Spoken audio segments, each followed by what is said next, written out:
再不要冤枉德文爱出油，还有什么油皮的，这锅他真背不了。干了这么多年翻译了，见过的德文也数不胜数了。我真的第一次听说有油皮德文这个说法，也可能是我见识太短了。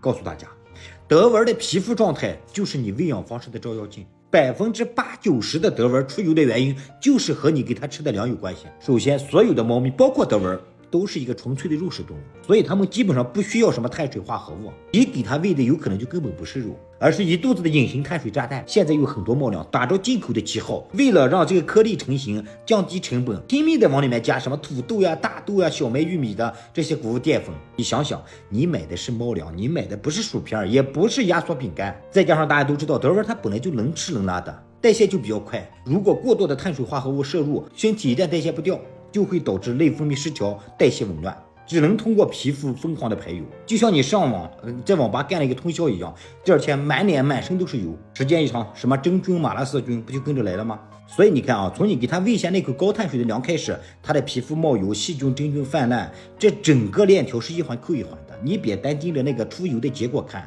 你得往前找这个问题根本的原因。那发现问题了，我们就得解决。我给大家3点建议啊，第一个也是最根本的，就是换粮。换成肉源明确、蛋白质含量比较高、碳水化合物低的粮。第二个，如果你们家的小德文已经出油了，别动不动就给它洗澡，频繁洗澡可能会破坏它皮肤原有的保护屏障。你去网上或者宠物店买一点那个宠物清洁用的湿巾或者婴儿湿巾都可以，把那个出油严重的部位，比如说下巴呀、脖子呀，还有这个肚皮呀表面的油脂和这个脏东西呢，给它清洁清洁、擦一擦。第三个就是内部调理，在换好粮的基础上，我们需要额外的去给它补充欧米伽3，就是鱼油。